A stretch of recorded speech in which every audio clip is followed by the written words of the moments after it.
So guys, today's topic that is very important to discuss, and that is the arterial supply of head and neck. तो हमें आज discuss करना है arterial supply of head and neck. So we know that कि हमारी body में जितनी भी आर्टीरियल सप्लाई अराइज होती हैं वो हमारे पास अराइज होती हैं फ्रॉम द एओर्टा. ठीक है, एओर्टा से हमारे पास जो है वो ब्लड जो सारी जो ब्रांचेस होंगी आर्टीरियल सप्लाई की फॉर द बॉडी वो अराइज होती हैं. ठीक है, अब एओर्टा से हमारे पास सबसे पहली ब्रांच निकलती है जिसको हम कहते हैं ब्रैकियोसेफेलिक ट्रंक. ठीक है, जिसको हम क्या कहते हैं ब्रैकियोसेफेलिक आर्टरी या ब्रैकियोसेफेलिक ट्रंक. ठीक है, it is consist of 2 branches. ठीक है, ब्रैकियोसेफेलिक हमारे पास कंसिस्ट होती है 2 ब्रांचेस के ऊपर. एक जो कि हमारे पास है ना सबक्लेवियन कहलाती है, राइट सबक्लेवियन. ठीक है, एक हमारे पास जो कि क्या कहलाती है राइट सबक्लेवियन. दूसरी वो जो कहलाती है हमारे पास कॉमन कैरोटिड. ठीक है, एक राइट सबक्लेवियन, दूसरी कॉमन कैरोटिड. ठीक, उसके बाद हमारे पास एओर्टा से दूसरी ब्रांच अराइज होती है जिसको हम क्या कहते हैं लेफ्ट कॉमन कैरोटिड, और तीसरी ब्रांच अराइज होती है जिसको हम कहते हैं लेफ्ट सबक्लेवियन. ठीक, so these are the 3 major branches of an aorta. अब अगर हम देखें कि हमारे पास ब्रैकियोसेफेलिक आर्टरी जो है वो हमारे पास डिवाइडेड हो जाती है 2 के अंदर, right subclavian and left right common carotid. Right subclavian, right common carotid. So बाकी जो अब हमारे पास ब्रांचेस होंगी लेफ्ट कॉमन कैरोटिड की, लेफ्ट सबक्लेवियन की, वो हमारे पास सेम होंगी as branches from right subclavian and right common carotid. तो हम किसी एक कॉमन कैरोटिड को अब डिस्कस करेंगे. ठीक, so we are discussing one common carotid artery, right common carotid artery. तो राइट कॉमन कैरोटिड आर्टरी जो होती है वो हमारे पास जैसे इसने ब्रांच दी तो ये हमारे पास ऊपर की तरफ चलेगी टुवर्ड्स द नेक रीजन. ठीक है, टुवर्ड्स द नेक रीजन ये हमारे पास चलेगी. फिर जहाँ पे हमारे पास ये थायराइड कार्टिलेज आता है, जहाँ पे हमारे पास थायराइड कार्टिलेज आया हुआ होता है, उस पॉइंट पे जाके ये हमारे पास 2 के अंदर डिवाइडेड हो जाती है. एक एक्सटर्नल कैरोटिड, एक internal carotid. External carotid, internal carotid, 2 के अंदर ये डिवाइडेड हो जाती है. I show you in the 3D also. ठीक है, तो हमारे पास कॉमन कैरोटिड कितने के अंदर डिवाइड हो गई 2 के अंदर. External carotid, internal carotid, external carotid, internal carotid. ठीक, उसके बाद इंटरनल कैरोटिड जो होती है ये हमारे पास रिस्पेक्टिवली है ना इन्वॉल्व होती है in supplying the blood supply for the brain. ठीक है, तो याद रखना कि internal carotid artery is very important क्योंकि ये हमारे पास ब्लड को ब्रेन सप्लाई देती है, साथ साथ में ये हमारे पास है ना आई को भी ब्लड सप्लाई देती है एंड नेजल रीजन को भी ब्लड सप्लाई देती है. ठीक, तो internal carotid artery is responsible for supplying blood to the brain, to the eye, to the nasal region. ठीक, 3 रीजन को ये हमारे पास ब्लड सप्लाई देती है. कौन? Internal carotid artery. Will discuss it. ठीक है, लेकिन अभी सिर्फ हमें जनरली इस चीज़ समझनी है, एक जनरल डिस्क्रिप्शन हमें लेना है कि यार हम लोग जो पढ़ रहे हैं उसकी जनरल डिस्क्रिप्शन क्या है. तो हमें ये चीज़ समझ में आ रही है कि internal carotid artery is responsible for supplying blood to the brain, to the nasal region and to the eye. ठीक हो गया भाई. उसके बाद एक्सटर्नल कैरोटिड आर्टरी जो है बाकी जितना हेड एंड नेक का स्ट्रक्चर होगा वो उन सबको हमारे पास ब्लड सप्लाई कौन देगी? External carotid artery. ठीक है, बाकी जितना भी हमारा हेड एंड नेक का स्ट्रक्चर है, फेस हो गया, स्काल्प हो गया, उसके बाद हमारे पास है ना ओरल रीजन हो गया. ठीक है, इन सबको जितना भी infra temporal fossa, टेरिडो palatine fossa, जितना भी हमारे पास पार्ट होगा उन सबको हमारे पास एक्सटर्नल कैरोटिड आर्टरी सप्लाई करेगी. नेक पार्ट को भी एक्सटर्नल कैरोटिड आर्टरी सप्लाई करेगी. ठीक है, so we will discuss now first the external carotid artery. Let me show you first in the 3D, then we will discuss it. So guys, if you want to look the general description of branches of head and arterial supply of head and neck, तो हमारे पास जो arterial supply होता है they are beneath this sternocleidomastoid muscle. ये जो हमारा एक general बड़ा सा मसल होता है नेक का इंपॉर्टेंट की मसल जो होता है, जो कि हमारे पास फिर नेक के ट्रायंगल्स वगैरह में इन्वॉल्व होता है, sternocleidomastoid मसल. इसके पीछे हमारे पास जो होता है वो सारा आर्टीरियल सप्लाई होता है किसका? हेड एंड नेक का. अगर हम इसको हटाते हैं so you can see here कि हमारे पास अगर मुझे शुरू से दिखाऊं तो स्टर्नम का ये मैन्यूब्रम भी हटाना पड़ेगा. ठीक है, so you can see this arch of aorta. ये हमारे पास क्या आ रहा है? Arch of aorta.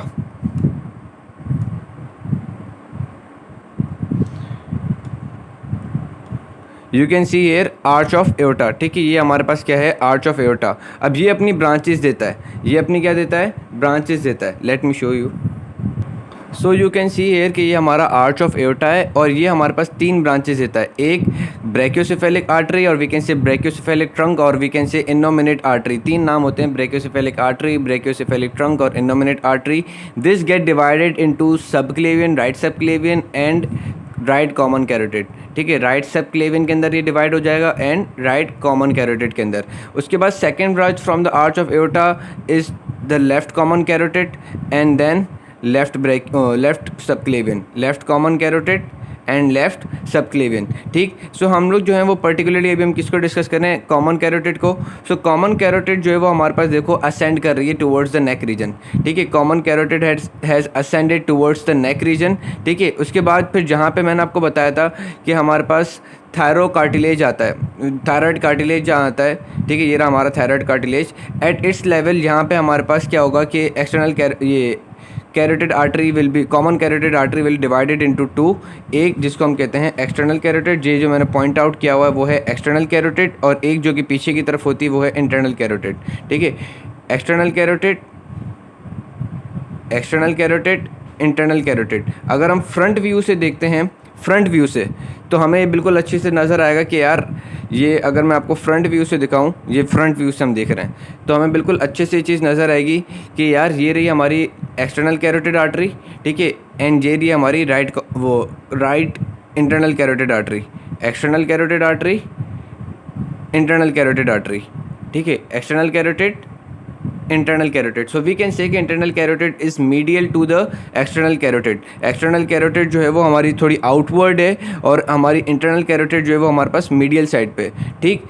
जैसे ये हमारे पास डिवाइड हुए, ये वाले पॉइंट पे जब ये हमारे पास डिवाइड हुए तो एक्सटर्नल कैरोटिड कम्स आउटवर्ड और इंटरनल कैरोटिड थोड़ा सा पीछे होकर मीडियल साइड पे आ जाएगी, ठीक है। इंटरनल कैरोटिड थोड़ी सी पीछे होकर मीडियल साइड पे, एक्सटर्नल कैरोटिड कम्स आउटवर्ड, ठीक। उसके बाद हम देखते हैं, now we have to discuss the branches of the external carotid, ठीक है। अब ये अपनी एक्सटर्नल कैरोटिड जो है वो अपनी ये पूरी कंटिन्यूशन करेगी, अपना कोर्स पूरा कंटिन्यूशन करेगी, ठीक है। जैसे ही अपना कोर्स कंटिन्यूशन कर रही होगी तो ये हमारे पास क्या फेस करेगी, ये हमारे पास कुछ मसल्स को फेस करेगी, सुप्रा हायोइड मसल्स। अब वो सुप्रा हायोइड मसल्स कौन सा फेस करेगी, डायगैस्ट्रिक की बेली, पोस्टीरियर बेली को फेस किया, उसके बाद इसने स्टेलो हायोइड को फेस किया। उसके बाद ये हमारे पास जो है ये external carotid it will go on, ये हमारे पास ऊपर की तरफ चलती रहेगी, ठीक है। और साथ साथ में ये अपनी ब्रांचेस भी देगी। We will discuss the branches also, but it will course upward towards the, हमारे पास है ना ये जब तक अपनी टर्मिनल ब्रांचेस नहीं देती थी, दो टर्मिनल ब्रांचेस नहीं देती थी, ये हमारे पास ऊपर की तरफ यूं चलती जाएगी, ठीक है, टूवर्ड्स द पैरोटिड रीजन। ये हमारा क्या होता है, पैरोटिड रीजन होता है, हमें पता है यहाँ पे पैरोटिड ग्लैंड होता है, तो it will go in the parotid region, in the parotid gland, ठीक है। तो यहाँ पे हमारे पास पैरोटिड ग्लैंड लोकेटेड होगा, उस पैरोटिड ग्लैंड के अंदर ये हमारे पास जाएगी और वहाँ पे भी अपनी ब्रांचेस देगी, ठीक है। In the parotid gland we can say it will ended up, in the parotid gland ये हमारे पास एंडेड होगी, बाकी वहाँ से अपनी ब्रांचेस देगी, ठीक है। So we have to discuss, now we have to discuss its branch. So अगर हम इसकी ब्रांचेस देखते हैं एक्सटर्नल कैरोटिड की, अगर हम इनकी एक्सटर्नल कैरोटिड की ब्रांचेस देखें तो सबसे पहली ब्रांच ये हमारे पास देती है superior thyroid artery. Superior thyroid artery कब देती है कि जैसे ये हमारे पास अभी डिवाइड हुए इंटरनल कैरोटिड और एक्सटर्नल कैरोटिड के अंदर, ठीक है, जैसे ही हमारे पास डिवाइड हुए इंटरनल कैरोटिड और एक्सटर्नल कैरोटिड के अंदर, तो ये सबसे पहले अपनी ब्रांच देगी जिसको हम कहते हैं सुपीरियर थायराइड आर्टरी। फिर सुपीरियर थायराइड आर्टरी, अभी आप लोग सिर्फ ये याद रखना कि किसके अंदर डिवाइड होगा, ठीक है। सुपीरियर थायराइड आर्टरी मूव करेगी टुवर्ड्स द थायराइड ग्लैंड, ठीक है, थायराइड ग्लैंड की तरफ जाएगी। उसके बाद थायराइड ग्लैंड की एंटीरियर सरफेस पे और पोस्टीरियर सरफेस पे, दोनों पे अपनी ब्रांचेस देगी, ठीक है। एंटीरियर थायराइड आर्टरी, ठीक है, and posterior thyroid artery. Let me show you in the वो pictures. So you can see here कि इसने अपनी सबसे पहली वाली ब्रांच थी जिसको हम क्या कहते हैं सुपीरियर थायराइड आर्टरी, जिसको हम क्या कहते हैं सुपीरियर थायराइड आर्टरी। सबसे पहले इसने, जैसे ये भी हमारे पास दोनों ब्रांचेस हुई अभी इंटरनल कैरोटिड और एक्सटर्नल कैरोटिड के अंदर ये ब्रांच हुई क्या, तो हमारे पास इसने सबसे पहले अपनी ब्रांच थी सुपीरियर थायराइड आर्टरी, ठीक है। आप यहाँ पे ग्रेस की पिक्चर में भी देख सकते हो, ठीक है। इसने सबसे पहले अपनी ब्रांच क्या दी, सुपीरियर थायराइड आर्टरी। फिर ये सुपीरियर थायराइड आर्टरी कहाँ पे जाएगी, थायराइड ग्लैंड की तरफ जाएगी और थायराइड ग्लैंड को एंटीरियर एंड पोस्टीरियर एस्पेक्ट पे अपनी ब्रांचेस दे देगी। देन द नेक्स्ट ब्रांच वो है हमारे पास असेंडिंग फेरेंजियल आर्टरी। उसके बाद इसकी दूसरी ब्रांच कौन सी होती है, असेंडिंग फेरेंजियल आर्टरी। यहाँ पे आप देख सकते हो कि ये जो ब्रांच है, ठीक है, बिल्कुल पतली सी ब्रांच आपको दिख रही होगी, ascending pharyngeal artery. It will move towards the pharyngeal wall. हमें पता है कि यार अब मैं आपको चीज़ समझाता हूँ। So guys this is the ascending pharyngeal artery. अब इस असेंडिंग फेरेंजियल आर्टरी को समझने के लिए हमें थोड़ा सा 3D पे एक इनोवेशन करनी पड़ेगी। वो ये है कि ये देखो, ये स्ट्रक्चर था, ये हमें याद है कि जो अभी भी हमने भी देखा था, ठीक है, ये रहा हमारे सुप्रा हायोइड मसल। ठीक है, अब इसके अंदर मैंने आपको पहले भी बताया था कि 3D मॉडल के अंदर इन्होंने टंग के मसल्स तो दिखाए थे, लेकिन इन्होंने सॉफ्ट पैलेट और है ना हमारे पास फेरिंग्स का स्ट्रक्चर नहीं दिखा था। यहाँ पे हमारे पास क्या होता है, यहाँ पे पूरा स्ट्रक्चर सॉफ्ट फेरिंग्स का होता है। ठीक है, सॉफ्ट पैलेट का होता है, और फिर हमारे पास यहाँ पे फेरिंग्स का स्ट्रक्चर होता है। ठीक है, हमें पता है कि यार यहाँ पे क्या होता है, यहाँ पे हमें पता है कि ये रहा लिवेटर विलाय, टेंसर विलाय पैलेटिनी, और फिर यहाँ पे पैलेटाइन एपोन्यूरोसिस। पैलेटाइन एपोन्यूरोसिस के बाद यहाँ पे हमारे पास सुपीरियर कंस्ट्रिक्टर होता है। ठीक है, हमें पता है यहाँ पर क्या होता है, सुपीरियर कंस्ट्रिक्टर। इस सुपीरियर कंस्ट्रक्टर के बाद हमारे पास ये सुपीरियर कंस्ट्रक्टर, अगर ये हमारे पास सुपीरियर कंस्ट्रक्टर है इस एरिया में, तो यहाँ पे हमारे पास क्या होता है, यहाँ हमारे पास मिडिल कंस्ट्रक्टर होता है, और मिडिल कंस्ट्रक्टर के बाद ही सारे मसल्स होते हैं। कौन से, स्टाइलो डायगेस्ट्रिक की बेली, स्टाइलो हायोइड, ठीक है, स्टाइलोग्लॉसस, ये सारे मिडिल कंस्ट्रक्टर के बाहर होते हैं। तो अब हमारी आर्टरी का नाम क्या है, आर्टरी का नाम है असेंडिंग फेरेंजियल। ठीक है, हमारी आर्टरी का नाम क्या है, असेंडिंग फेरेंजियल। ठीक है, अब अगर हम इस असेंडिंग फेरेंजियल को ड्रॉ समझें कि हमारे पास कैसे सप्लाई करेगी, तो हमारे पास आर्टरी जो है, हमारी आर्टरी जो है, यहाँ पे आप लोग देखना, हमारी जो आर्टरी होगी एक्सटर्नल कैरोटिड आर्टरी, वो अभी यूँ चल रही है। ठीक है, एक्सटर्नल कैरोटिड आर्टरी जो है वो हमारे पास यूँ चल रही है। फिर इसकी हमारी जो ब्रांच होगी असेंडिंग फेरेंजियल, वो इन मसल्स के अंदर की तरफ जाएगी। ये जो स्टाइलोहायोइड और डायगेस्ट्रिक की बेली है, इनके अंदर की तरफ जाएगी। ठीक है, इनके अंदर से फिर ये हमारे पास कहाँ चली जाएगी, जब ये इनके अंदर जाएगी, इनके अंदर गई, इट मीन्स कि अब ये हमारे पास फेरेंजियल स्ट्रक्चर्स को सप्लाई करेगी। इनके जब अंदर ये हमारे पास चली जाएगी आर्टरी, तो हमारे पास फिर क्या करेगी, जब इनके अंदर चली गई तो फिर हमारे पास सुपीरियर कंस्ट्रिक्टर। ठीक है, अब जब इनके अंदर गई, ठीक है, आर्टरी इनके अंदर से गई और हमारे पास इस एरिया में आ गई। फिर जब इस एरिया में आर्टरी हमारे पास आ गई, तो फिर वो हमारे पास क्या करेगी, सुपीरियर फेरेंजियल कंस्ट्रक्टर को क्रॉस करके फिर इस हमारे पास वो फेरेंजियल वॉल की तरफ आ जाएगी। ठीक है, यहाँ तक आने के लिए हमने ये देखा कि ये हमारे पास स्टाइलोहायोइड और डायगेस्ट्रिक को है ना क्रॉस करके फेरेंजियल रीजन में आएगी। फेरेंजियल रीजन पे हमारे पास सबसे पहला मसल कौन सा लोकेटेड होता है, सुपीरियर फेरेंजियल कंस्ट्रक्टर, जिसकी मैं आपको एक तस्वीर दिखा सकता हूँ। ये अब आपको ये तस्वीर समझ में आएगी कि ये हमारे पास देखो कि ये रही असेंडिंग पैलेटाइन आर्टरी। ये हमारे पास असेंडिंग पैलेटाइन आर्टरी कैसे आई, जब उसने उन दोनों मसल्स को क्रॉस किया, वो हमारा स्टाइलोहायोइड और डायगेस्ट्रिक बेली इन दोनों के अंदर से आई। इन दोनों के अंदर से आई तो सबसे पहले हमारे पास क्या फेस करेगी, सुपीरियर फेरेंजियल कंस्ट्रक्टर। कैसे कि यहाँ पे हमें पता है सुपीरियर फेरेंजियल कंस्ट्रक्टर है, तो वो सुपीरियर फेरेंजियल कंस्ट्रक्टर जो है वो ये जो असेंडिंग पैलेटाइन आर्टरी होगी वो हमारे पास इस सुपीरियर फेरेंजियल कंस्ट्रक्टर के बाहर होगी। फिर वो आर्टरी जो है वो सुपीरियर फेरेंजियल कंस्ट्रक्टर को पियर्स करके अंदर की तरफ फेरेंजियल वॉल वाले स्ट्रक्चर के अंदर आ जाएगी, फिर वो फेरेंजियल वॉल को सप्लाई कर देगी। ठीक, ये चीज़ समझ में आ गई हमें, असेंडिंग फेरेंजियल समझ में आ गई। ठीक है, असेंडिंग फेरेंजियल साथ साथ में ये क्या करेगी, अपनी कुछ ब्रांचेस देती है। ठीक है, जैसे जब वो उधर आ रही थी, late me show you. So guys, ascending pharyngeal जब जिस टाइम पे हमारे पास इन दोनों मसल्स के अंदर जा रही होगी, उसी टाइम पे ये अपनी एक ब्रांच देती है जिसको हम कहते हैं मेनिंजियल ब्रांच। मेनिंजियल ब्रांच हमारे पास फिर इस फोरामेन, ये जो जगुलर फोरामेन होता है, इसके अंदर से चली जाएगी क्रेनियल कैविटी के अंदर, और फिर हमारे पास है ना किसको सप्लाई करेगी, क्रेनियल कैविटी की जो मेनिंजीज होती हैं, ड्यूरामीटर वगैरह, उनको सप्लाई करेगी। ठीक है, तो ये इसकी मेनिंजियल ब्रांच याद रखना, it will pass through this meningeal branch of ascending pharyngeal artery will pass through the jugular foramen, और ये हमारे पास फिर क्या हो जाएगी, खुद ascending pharyngeal will pass through these two muscles respectively posterior belly of digastric and stylohyoid. इन दोनों मसल्स के बीच में से अंदर चली जाएगी टुवर्ड्स द फेरेंजियल वॉल, वहाँ पे सुपीरियर फेरेंजियल कंस्ट्रक्टर को क्रॉस करके फिर हमारे पास फेरेंजियल वॉल के इनसाइड पे सप्लाई कर देगी। फिर वो अपनी न्यूमरस ब्रांचेस देगी जो कि हमारे पास ओरल कैविटी के टॉन्सिल्स वगैरह को सबको सप्लाई कर देगी। जाहिर सी बात है, let me show you here one thing more.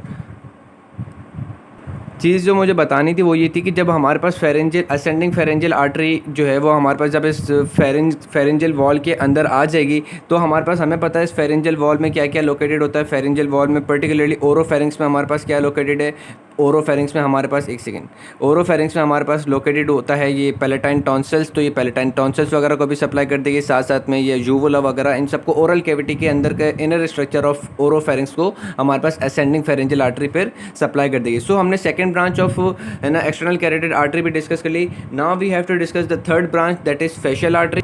So guys, now we have to discuss the facial artery. तो बड़ा आसान है फेशियल आर्टरी को डिस्कस करना। ये फेशियल आर्टरी जो है ये हमारे पास वही एक्सटर्नल कैरोटिड आर्टरी आर्टरी से इन द पैरोटिड रीजन निकलेगी, ठीक है। जैसे हमारे पास निकलेगी in the parotid region, it will run beneath the mandible. अगर ये हमारी मैंडिबल है तो मैंडिबल के इन्फीरियर एस्पेक्ट के ऊपर ये आर्टरी रन कर रही होगी, ठीक है। Eight the mid level of the mandible, at the mid level of the inferior aspect of the mandible. और हम कह सकते हैं कि अगर ये मैंडिबल है और मैंडिबल के नीचे हमें पता है कौन सा ग्लैंड होता है, हमें पता है सब मैंडिबुलर ग्लैंड एंड सबलिंगुलर ग्लैंड वगैरह होते हैं, तो उस ग्लैंड्स की मतलब इनर एस्पेक्ट के ऊपर ये रन कर रही होती है। लेकिन at the mid level of mandible, ठीक है, mid level of inferior surface of the mandible, और we can say at the mid level, mid point of the mandible and at its inferior surface. हाँ, ये कह सकते हैं कि at the mid level of, mid point of mandible on its inferior surface, फिर ये हमारे पास ब्रांच देगी ऊपर की तरफ, ठीक है, फेस की तरफ आने की करेगी। यानी कि ये कॉइल होगी मैंडिबल के ऊपर और ये हमारे पास फिर फेस की तरफ आने की करेगी। I will show you in the 3D, ठीक है। तो जैसे ही हमारे पास ये फेस की तरफ आएगी तो ये हमारे पास दो ब्रांचेस के अंदर डिवाइडेड हो जाएगी, एक जिसको हम कहते हैं सबमेंटल आर्टरी, ठीक है, और एक जो कि हमारे पास कंटिन्यूशन होगी। अब ये हमारे पास जब ये कंटिन्यूशन होगी फेस के ऊपर, तो ये हमारे पास कहाँ होगी, ये हमारे पास जो फेशियल मसल्स होते हैं उनके बीनीथ होगी। जो हमारे पास फेशियल मसल्स होते हैं ज़ाइगोमेटिस मेजर वगैरह, ठीक है, मेजर, माइनर, राइजोरियस, इन सब की नीचे की तरफ नीचे होगी, ठीक है, नीचे होगी और फिर ये हमारे पास चलेगी, ये चलेगी। लेकिन हमें पता है कि यार मैंडिबल के ऊपर मैं आपको दिखाऊंगा, यहाँ पर एक मसल होता है ब्यूसिनेटर, ठीक है, ब्यूसिनेटर के ऊपर होती है, बाकी मसल्स के ये नीचे होती है, ठीक है। Let me show you in the 3D। So guys here you can see कि जो मैंने मार्क किया हुआ, it is the facial artery, it is running inferior to the mandible in the parotid region. ये पूरा क्या पैरोटिड रीजन है, लेकिन ये हमारे पास पैरोटिड रीजन से निकलने के बाद it is running inferior to the mandible. आप यहाँ देख सकते हो, it is running inferior to the mandible. Then at the mid level of the mandible, at the mid level of the mandible, from its inferior surface it rises upward, from its inferior surface it rises upward. यहाँ से ये अब हमारे पास क्या होगी, upward की तरफ राइजेस होगी। राइजेस होने के बाद ये हमारे पास क्या करेगी, ये हमारे पास दो ब्रांचेस दे देगी, ठीक है। राइजेस होने के बाद ये हमारे पास क्या करेगी, दो ब्रांचेस दे देगी। एक हमारे पास इंफीरियर लेबियल आर्टरी, ठीक है, एक हमारे पास देगी सुपीरियर लेबियल आर्टरी, ठीक है। You can see here superior labial, inferior labial, दो हमारे पास ब्रांचेस दे देगी, सुपीरियर लेबियल, ठीक है, and inferior labial and superior labial, और खुद कंटिन्यू हो जाएगी एज एंगुलर आर्टरी। और फिर हमारे पास ये खुद कैसे कंटिन्यू हो जाएगी, एज एंगुलर आर्टरी। याद रखना, खुद कैसे कंटिन्यू हो जाएगी, एज एंगुलर आर्टरी। कहाँ तक कंटिन्यू होगी, towards the medial angle of an eye, towards the medial angle of an eye, ठीक है। हमारे पास ये एंगुलर आर्टरी कहाँ तक कंटिन्यू होगी, towards the medial angle of an eye, medial angle of an eye तक ये हमारे पास कंटिन्यू हो जाएगी। वहाँ पे एंड होगी बाय गिविंग इट्स ब्रांच, जिसको हम कहते हैं डॉर्सल नेजल ब्रांच और एक्सटर्नल नेजल ब्रांच, ठीक है। ये जो आपको ब्रांच जो नज़र आ रही है,